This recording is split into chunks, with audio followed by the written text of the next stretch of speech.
നമസ്കാരം. ക്ലിയർ കട്ടിലേക്ക് എല്ലാ പ്രേക്ഷകർക്കും സ്വാഗതം.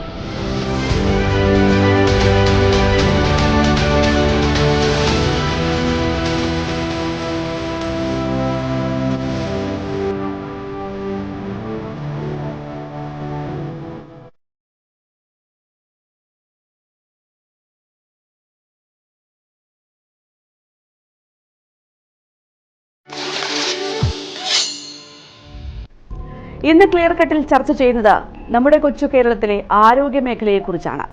പ്രത്യേകിച്ചും ചികിത്സാ രംഗത്ത് നടക്കുന്ന വെല്ലുവിളികളെയും സാധാരണക്കാർ അനുഭവിക്കുന്ന ദുരിതങ്ങളെയും കുറിച്ച്. ഒരുപാട് കാര്യങ്ങൾ പറയാനുണ്ടെങ്കിലും രണ്ട് കാര്യങ്ങളെക്കുറിച്ച് ചർച്ച ചെയ്യാതെ പോകാൻ പറ്റില്ല. അതിലൊന്ന്, കോർപ്പറേറ്റുകൾ ആരോഗ്യ മേഖലയെ വിഴുങ്ങുമ്പോൾ സംഭവിക്കുന്നത് എന്താണ് എന്നതാണ്. രണ്ടാമത്തേത്, കേരളം മരുന്ന് തിന്നുന്ന നാടായി മാറുമ്പോൾ എന്നതുമാണ്.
കഴിഞ്ഞ കുറച്ചുകാലമായി നമ്മുടെ സ്വകാര്യ ആശുപത്രികളിൽ വിദേശ നിക്ഷേപം കുതിച്ചുയരുന്നത് നമ്മൾ ശ്രദ്ധിച്ചോ എന്നറിയില്ല.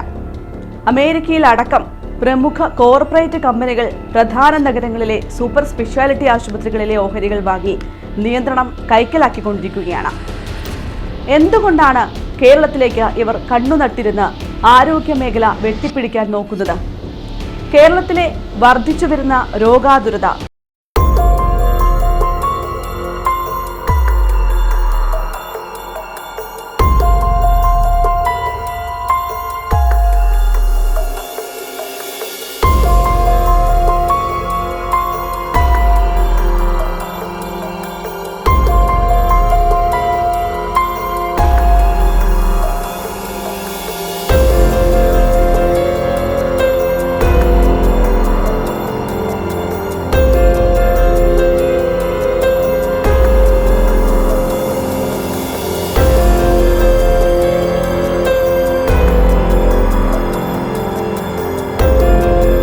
അനുകൂലമായ കാര്യങ്ങളാണ് എന്നതാണ് വിദേശ ഏജൻസികളുടെ വരവിന് കാരണമായിരിക്കുന്നത്.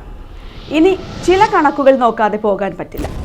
ദേശീയ ഹെൽത്ത് അക്കൗണ്ട്സ് കമ്മിറ്റിയുടെ കണക്കുകൾക്കനുസരിച്ച് ജനങ്ങൾ നേരിട്ട് മുടക്കുന്ന സ്വകാര്യ ചിലവ് ഏറ്റവും കൂടുതലുള്ള സംസ്ഥാനങ്ങളിലൊന്നാണ് Kerala. 2021-22 national health account report പ്രകാരം കേരളത്തിന്റെ മൊത്തം ആരോഗ്യ ചിലവ് 48,034 കോടി രൂപയാണ്. ഇതിൽ സർക്കാർ ചിലവ് 15,618 കോടി രൂപയാണ്. അതായത് മൊത്തം ചിലവിന്റെ 32.5% പ്രതിശീർഷം 4,338 രൂപ. ഇനി സ്വകാര്യ ചിലവ് നോക്കിയാൽ 28,400 കോടി രൂപ വരും. അതായത് ചിലവിന്റെ 59.1% പ്രതിശീർഷം 13,343 രൂപ. അതോടൊപ്പം തന്നെ പറയുകയാണെങ്കിൽ കേരള ജനത പ്രതിവർഷം കഴിക്കുന്നത് 13,000 കോടി രൂപയുടെ മരുന്നുകളാണ്. ഇപ്പോൾ തന്നെ ആശുപത്രി ചിലവുകൾ പലർക്കും താങ്ങാൻ പറ്റാത്ത സ്ഥിതിയിൽ എത്തിച്ചേർന്നിരിക്കുന്നു.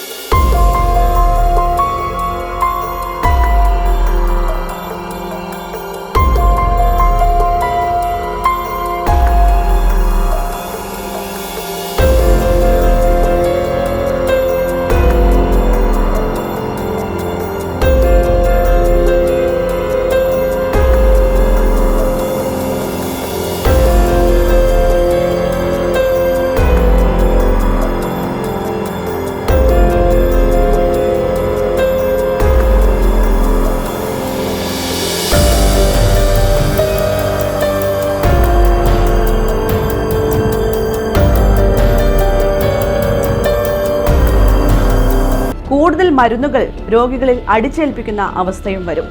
ഇത് വൈദ്യനിർമ്മിത രോഗങ്ങളിലേക്ക് നയിക്കുകയും രോഗാതുരത ഇനിയും വർദ്ധിച്ച് ആരോഗ്യമേഖല കൂടുതൽ പ്രതിസന്ധിയിലേക്ക് പോവുകയും ചെയ്യും. ഇതിനെ നമ്മൾ ഒറ്റക്കെട്ടായി നേരിട്ടേ മതിയാകൂ. സ്വകാര്യ ആശുപത്രികളിലെ ചികിത്സയുടെ കാര്യത്തിൽ ചികിത്സാ മാനദണ്ഡങ്ങളും പെരുമാറ്റച്ചട്ടങ്ങളും ആവിഷ്കരിക്കുകയും ചികിത്സാ ഫീസുകൾ നിശ്ചയിച്ചിരിക്കുകയും വേണം. ഇതിനു പുറമെ ദീർഘകാല ഹ്രസ്വകാല ആരോഗ്യ നയങ്ങൾ രൂപവൽക്കരിക്കേണ്ടതും അത്യാവശ്യമാണ്. രോഗചികിത്സയോടൊപ്പം രോഗപ്രതിരോധത്തിനും പ്രാധാന്യം നൽകി രോഗാതുരത കുറയ്ക്കാൻ ഊർജിത ശ്രമം ആരംഭിക്കുന്നതിനാണ് മുൻഗണന നൽകേണ്ടതും. രോഗപ്രതിരോധവും ആരോഗ്യ വിദ്യാഭ്യാസവും ഒരു ജനകീയ പ്രസ്ഥാനമായി വളർത്തിയെടുക്കുകയും വേണം. ചികിത്സാ മാനദണ്ഡങ്ങളും പെരുമാറ്റച്ചട്ടങ്ങളും വേണ്ടത്ര നിലവിലില്ല.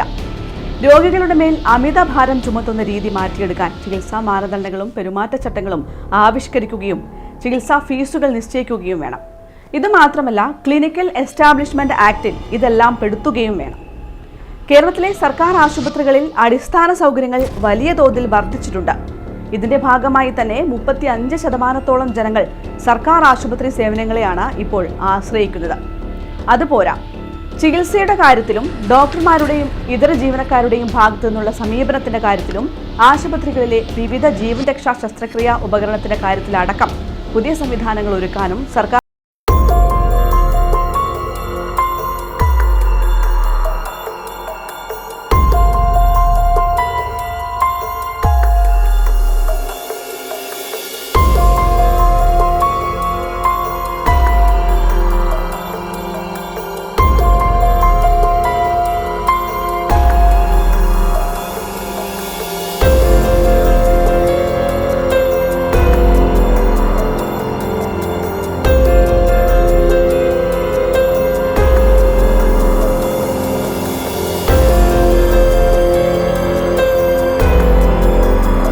രോഗങ്ങൾ നമ്മളായിട്ട് ക്ഷണിച്ചു വരുത്തരുത് എന്ന് മാത്രമാണ്.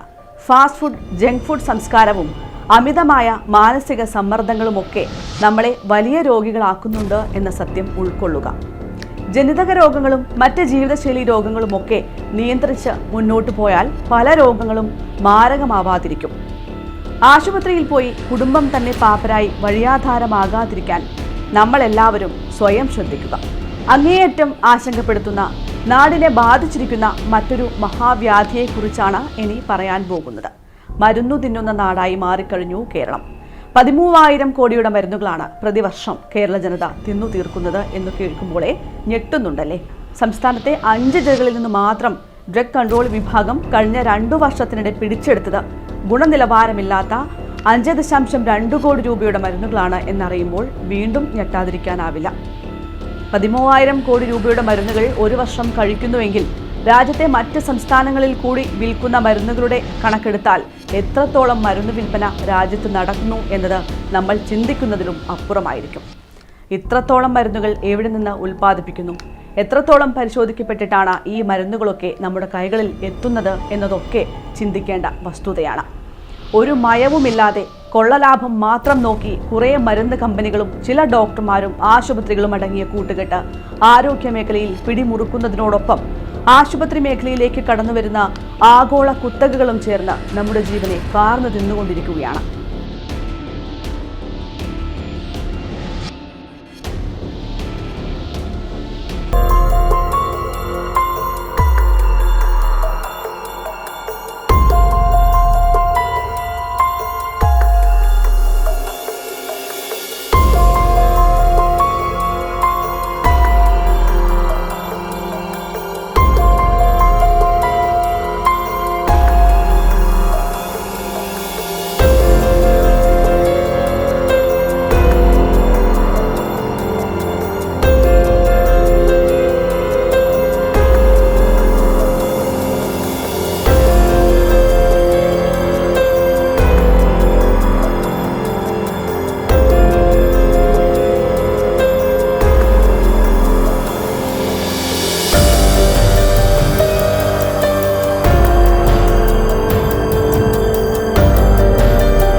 കോടികളുടെ തട്ടിപ്പാണെങ്കിൽ കാര്യമായി തന്നെ പരിശോധിക്കുകയാണെങ്കിൽ തട്ടിപ്പിന്റെ ആഴം പറഞ്ഞറിയിക്കാൻ പറ്റാത്തതായിരിക്കും. മറ്റൊരു ഗുരുതരമായ പ്രശ്നം നമ്മൾ കഴിക്കുന്ന മരുന്നുകൾ പലതും വ്യാജമാണ് എന്നതാണ്. തീരെ ഗുണനിലവാരമില്ലാത്ത മരുന്നുകളായിരിക്കും നമ്മൾ കഴിക്കുന്നത്. പല പ്രധാനപ്പെട്ട കമ്പനികളുടെ പേരിൽ പോലും വ്യാജ മരുന്നുകൾ ഇറങ്ങുന്നു എന്ന് പറഞ്ഞാൽ നമ്മളെ ബാധിച്ച പ്രശ്നത്തിന്റെ ആഴം മനസ്സിലാക്കാവുന്നതേയുള്ളൂ. ഇത് മാത്രമല്ല, അന്യ സംസ്ഥാനത്ത് നിന്ന് നൂറുകണക്കിന് കമ്പനികളുടെ ലേബലിൽ ഇവിടെ പലവിധ മരുന്നുകളുടെ വിൽപ്പന നടക്കുന്നുണ്ട്. ഇതര സംസ്ഥാനത്ത് ചുമമരുന്ന് കഴിച്ച് കുട്ടികൾ മരിച്ച സംഭവങ്ങൾ നമ്മൾ കണ്ടതുമാണ്. പല മരുന്നുകളും ഉണ്ടാക്കുന്നത് തട്ടിക്കൂട്ടി ഉണ്ടാക്കിയ ഒരു പേരിൽ പരിശോധനാ സൗകര്യങ്ങൾ ഒന്നുമില്ലാതെ ഇടിഞ്ഞു പൊളിഞ്ഞ് വീഴാറായ കെട്ടിടത്തിലോ പ്ലാസ്റ്റിക് ഷെഡുകളിലോ വെച്ചാണ് എന്നതും പകൽ പോലെ വ്യക്തമായതുമാണ്. ഡോക്ടർമാർക്കും ആശുപത്രികൾക്കും വലിയ തുക കമ്മീഷനും മറ്റ് ഓഫറുകളും നൽകിയുമാണ് ഇത്തരത്തിലുള്ള മരുന്നുകൾ നമ്മളെ കഴിപ്പിക്കുന്നത് എന്നതും അറിയേണ്ടത് തന്നെയാണ്. ഇതൊക്കെ കൊണ്ട് തന്നെ പല ഡോക്ടർമാരും അനാവശ്യമായ മരുന്നുകൾ എഴുതുന്നു എന്നതും പരസ്യമായ കാര്യവുമാണ്. എല്ലാ ടെസ്റ്റുകളും കഴിഞ്ഞ് മരുന്ന് കഴിച്ച് രോഗം കുറഞ്ഞില്ലെങ്കിൽ മറ്റൊരു മരുന്ന് തരും, എന്നിട്ടും മാറിയില്ലെങ്കിൽ വേറൊരു മരുന്ന്. ഡോക്ടർമാരുടെ പരീക്ഷണശാല ആവുകയാണ് നമ്മൾ ഓരോരുത്തരും. ഇതൊക്കെ വിരൽ ചൂണ്ടുന്നത് ഒന്നുകിൽ ഗുണമേന്മയില്ലാത്ത മരുന്നുകൾ കഴിക്കുന്നു, അല്ലെങ്കിൽ രോഗനിർണയം നടത്തുന്ന ഡോക്ടർമാർക്ക് പിഴവ് സംഭവിക്കുന്നു എന്നല്ലേ. മിക്ക മരുന്നുകൾ കഴിച്ചാലും പലരുടെ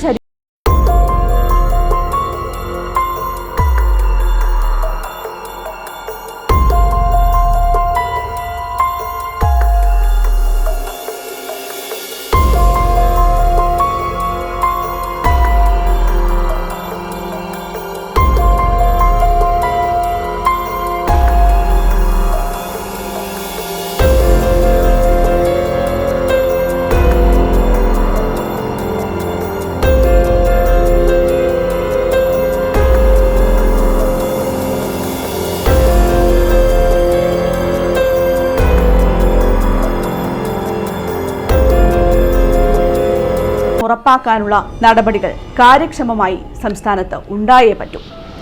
വ്യാജ മരുന്നുകളുടെയും ഗുണനിലവാരമില്ലാത്ത മരുന്നുകളുടെയും വരവും പ്രചാരവും നിയന്ത്രിക്കാൻ സർക്കാർ ശക്തമായ നടപടികൾ സ്വീകരിച്ചേ പറ്റൂ.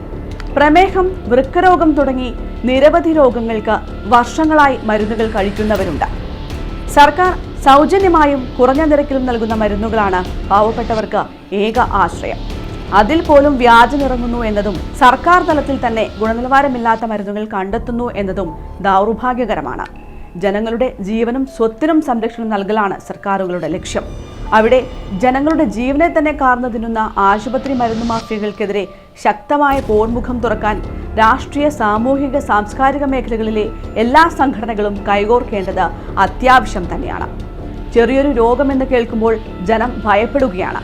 പ്രധാന കാരണം ചികിത്സാ ചെലവുകളുടെ വർധനവ് തന്നെയാണ്. ആരോഗ്യ ഇൻഷുറൻസ് പോലുള്ള സംവിധാനങ്ങൾ ഉണ്ടെന്ന് പറഞ്ഞാലും അത് എത്തിപ്പിടിക്കാൻ പറ്റാത്ത കുടുംബങ്ങൾ അനവധിയുണ്ട്.